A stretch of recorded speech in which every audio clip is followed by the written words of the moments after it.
In the wings of the Royal Albert Hall, Kylie Minogue, casually dressed in green tracksuit pants, a purple t-shirt and wearing no makeup, was having second, third and fourth thoughts about taking her turn at a one-off cultural evening called the Poetry Olympics.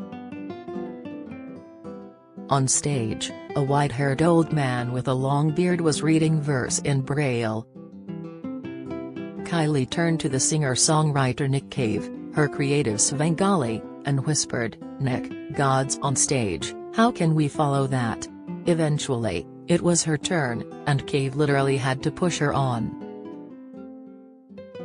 Apprehensively, she stood in front of the microphone and began. In my imagination it was the start of her hit, "I Should Be So Lucky," and Kylie, with no musical accompaniment whatsoever, spoke the words to her famous first #1. It was daring, courageous and took the audience's breath away. She had been unbilled, so her appearance was not greeted with 100 flashbulbs. It was July 1996 and Kylie had lived a couple of miles away from the iconic West London venue for more than 6 years. She had moved to the capital in the spring of 1990 when she was in a relationship with the lead singer of INXS, Michael Hutchence. For a while they were one of the most famous couples in the world, let alone London. Michael had told Kylie to keep an ego jacket by the door and put it on whenever she left her Fulham flat and wanted to be Kylie Minogue, pop star. They looked fabulous whether they were attending the West End premiere of the movie Dick Tracy or catching the Hollywood star John Malkovich in the acclaimed production of Burn This. When they turned up to see the play at the Lyric Theatre in Shaftesbury Avenue, the audience didn't know whether to watch them or the performance. Eyewitnesses claimed Michael spent most of the performance twanging Kylie's bra strap. Kylie had dreamt of moving to London from her home city of Melbourne when she first became a well-known face on television playing tomboy Charlene in Neighbours. During the mid-season break from filming in October 1987, she had flown around the world to meet the pop producer Pete Waterman, who, as one-third of Stock, Aitken, and Waterman, monopolized the music charts in the late 80s. She was curled up on a sofa in the reception of their studio near London Bridge waiting for a meeting before her car arrived to take her to Heathrow Airport. She didn't know that Pete wasn't even in London that day.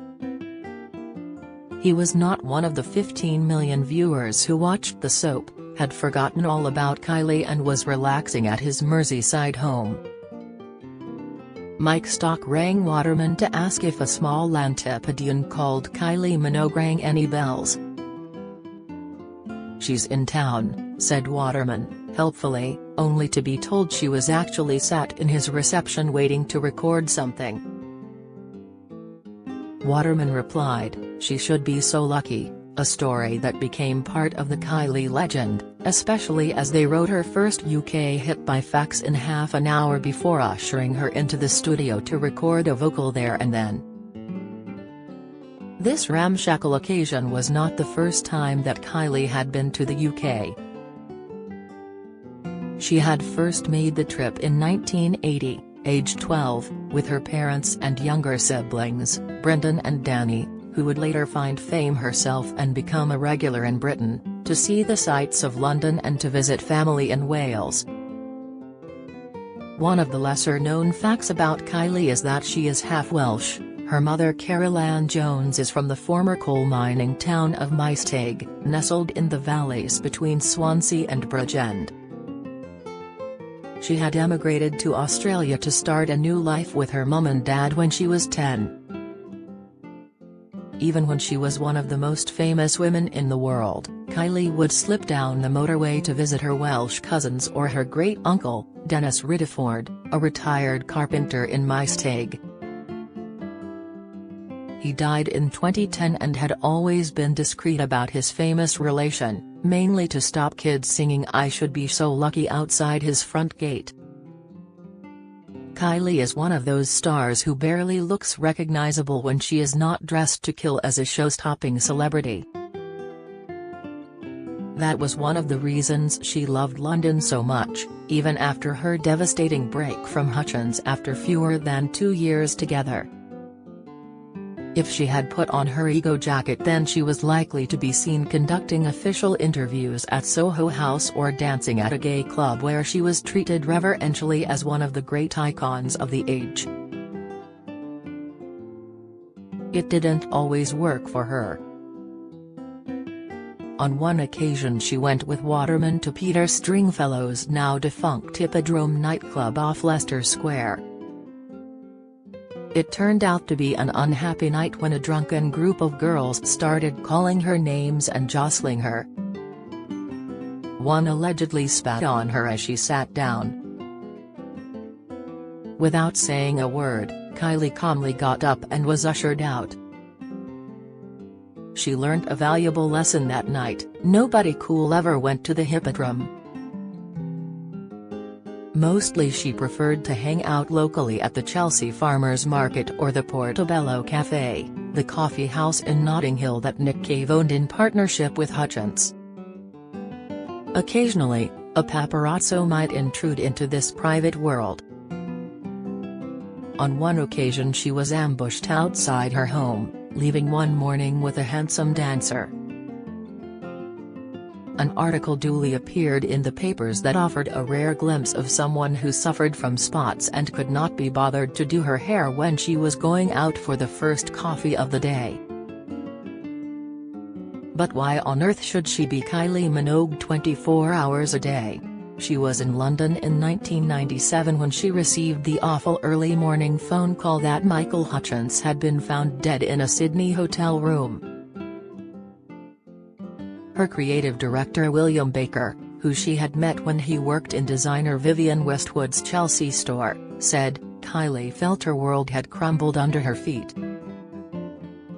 She spent the day behind locked doors. She was due to sing that night at Gay in Charing Cross and decided not to let her ever-faithful audience down by cancelling. Over the years, her friends and lovers in London have remained discreet about their relationship with Kylie. The notable exception was a former male model turned photographer, James Gooding, who sold his story to the News of the World. He painted a picture of their life in London that made them resemble Darby and Joan. After coffee and croissants at his flat in Shoreditch, East London, they would wander around Brick Lane Market buying old records and flowers. Then they would go home where James would cook a Sunday roast. Kylie loved leg of lamb. After the meal they would settle down on the sofa and watch a Bridget Jones video. At least her even more handsome next boyfriend, the French movie star Olivier Martinez, was the soul of discretion and support when Kylie was diagnosed with breast cancer in 2005 at the age of 37. For once she didn't return to London, having treatment first in Australia and then in Paris where she rented a huge old apartment in Saint-Germain. She finally re-emerged in London when she crept onto the stage at Gay with a bunch of flowers for her sister Dani, who was performing, and they belted out Jump to the Beat, a top 10 single for the younger Minogue. Kylie was awarded the OBE in 2008 and received it at Buckingham Palace from Prince Charles. She was back there again in June 2012 to sing at the Queen's Diamond Jubilee concert. Backstage she helped Gary Barlow introduce the Queen to the performers. This time she only had to pop across the road from the penthouse flat she bought the previous year in one of the swankiest blocks in London, 1 Hyde Park. The apartment is said to be worth a cool £17 million. It was her home during lockdown when she turned the living room into a recording studio to lay down tracks for her last album, Disco, which made #1 in the UK when it was released in November last year. It's too early to say whether she will sell up now she is settling back in Melbourne, close to where her sister Dani relocated and where her family, including parents Carol and Ron, still live. Her boyfriend of nearly 4 years, designer Paul Solomons, the Welsh-born creative director of British GQ, is reportedly not relocating and they will continue a long-distance relationship. At least he is a good reason for her coming back to see us in London. Perhaps when she does it would be fitting if we greeted her as Dame Kylie.